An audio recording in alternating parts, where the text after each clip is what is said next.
Hey guys, welcome to Sugar on Sunday right here on the Digital Outlook channel. And guys, I sure hope you have been having a fabulous weekend thus far. I'll tell you what, around here it has been so mild, just a nice warm breeze coming in, not too hot, anything like that. And guys, just look at how gorgeous it is out there. Beautiful sunshine, beautiful blue skies. And guys, I pray that wherever you are, it is absolutely phenomenal as well. Now guys, something that I want to share with you today. I think if we all can get this, just drop it from right here down into here, it could literally revolutionize our lives. And I believe it's something, it's probably the answer to all of our problems in a big way, especially as it pertains to interacting with people that are close in our lives, like our family, our friends, co-workers, things like that. And guys, even in the broad, wide world, I'll tell you what. Now, we're going to take a little passage here out of John 15, and we're not going to read that many verses, actually just from 9 to 17, but boy, is this packed with some powerful, powerful stuff that could really, like I say, change us deep down right in the inside and give us probably that peace and that, perspective that we're all looking to have. Now, guys, just listen to what this says right here, and it is Jesus speaking in verse 9 of John 15. As the Father loved me, I also have loved you. Abide in my love. If you keep my commandments, you will abide in my love, just as I have kept my Father's commandments and abide in his love. These things I have spoken to you, that my joy may remain in you, and that your joy may be full. Now listen to this next part here. This is my commandment, that you love one another as I have loved you. Greater love has no one than this, to lay down one's life for his friends. You are my friends if you do whatever I command you. No longer do I call you servants, for a servant does not know what his master is doing. But I have called you friends, for all things that I heard from my Father I have made known to you. You did not choose me, but I chose you and appointed you that you should go and bear fruit, and that your fruit should remain, that whatever you ask from my Father in my name he may give you. These things I command you, that you love one another. Wow, wow, wow. Did you hear that? Jesus literally says that he has loved us as his Father has loved him. Now, I'll tell you what, do you think there is any deficiency in the love that God the Father had for his Son? Absolutely not. And that is the kind of powerful grace and love that Jesus genuinely has for you. Now, sometimes, guys, I know it does not feel like we're so lovely, or that God even really does love us because of the things that are going on in our lives, right? We're going through heartache, heartbreak, trouble. Maybe we're sick, or we have a family member that is, and we're wondering why, oh, why this is going on, and it just feels like we are so far away from what we would consider God's love. But I'm going to tell you something. He loves us even when, look, we say like when the sun is not shining and the clouds are blocking it out, doesn't mean the sun's not there. You see, God loves you. And he loves you more than what we even really can fathom, right? And he loves us with an eternal kind of love. His perspective is for eternity, not just for the here and right now. That right there, digesting that concept alone can deliver you from so much pressure and stress right there, to realize, hey, the microseconds that we call now are nothing in comparison to the eternity that we're looking forward to. And the things that we go through here, hey, look, even when they're heartaching and heartbreaking, and they do happen, guys, they've happened to us, we can get through them. Why? Because although we don't know what the future holds, boy, oh boy, do we know who holds the future right there. And the other thing that I see in here is one of the world's greatest needs. In fact, remember that song? And I believe it too. What the world needs now is love, sweet love, not just for some, but for everyone. Now, guys, love in and of itself is not just a feeling, is it?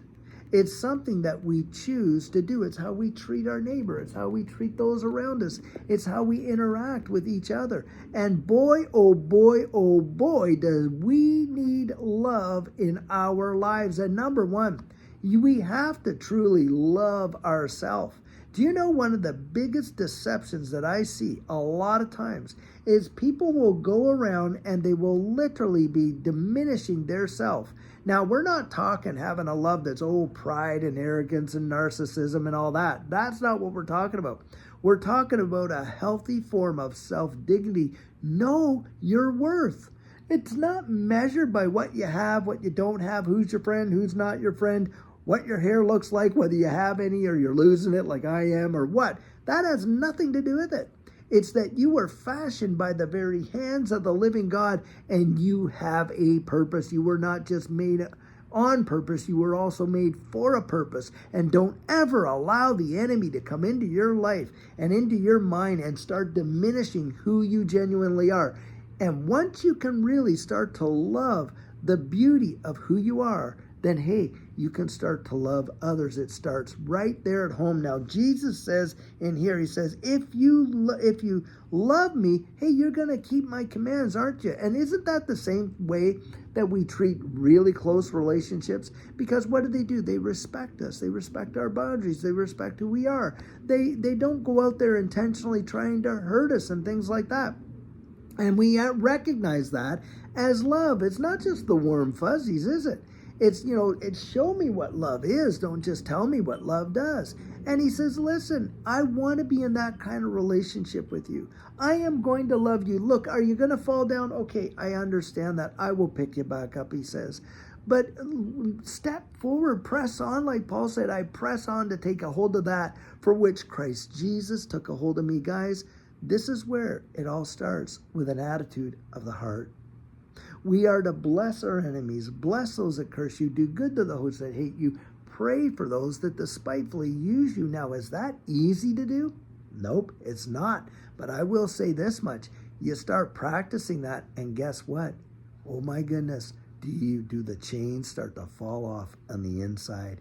Do you want to see peace in your life, real liberty, then have an attitude of grace and love towards those people, even if they don't have an attitude of grace and love towards you? It's a way of setting yourself free and answering so many problems. Do not fear.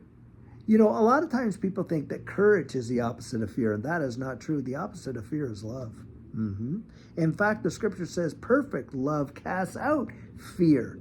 Oftentimes, when we're in fear of this happening or fear of that or fear in our relationships and all that, and it can actually manifest itself in many, many different ways, whether that be anxiety, frustration, this and that. Oftentimes anger is just a reaction to fear and all that kind of stuff. Well, it's because we're not allowing the love of the Holy Spirit to get in there, and we're not operating in love either. And this is the thing, guys, you can do it. We can change our entire circumstance and paradigm by being willing to love. And Jesus said this, greater love has no one than this, than to lay down one's life for his friends. Oftentimes love is demonstrated and it's expressed by literally putting that other person above yourself. And isn't that what Jesus said one time?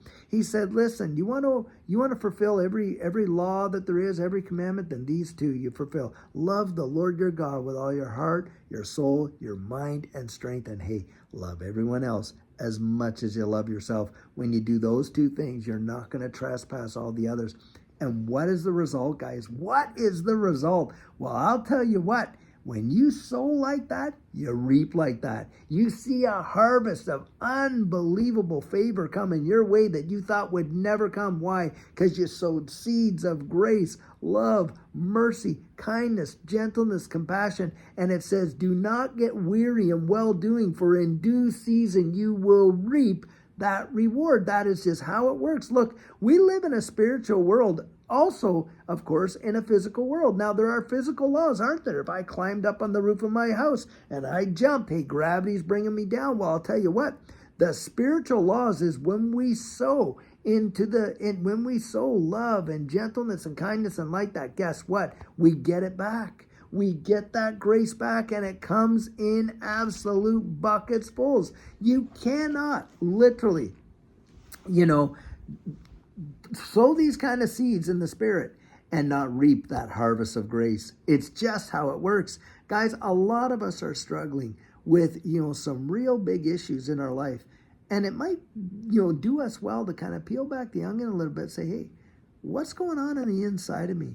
What am I saying about this one, that one, this over here, and this and that? Am I allowing myself to be literally dictated by those feelings, or am I counteracting them saying, no, I am going to show love in that circumstance. I'm going to show grace.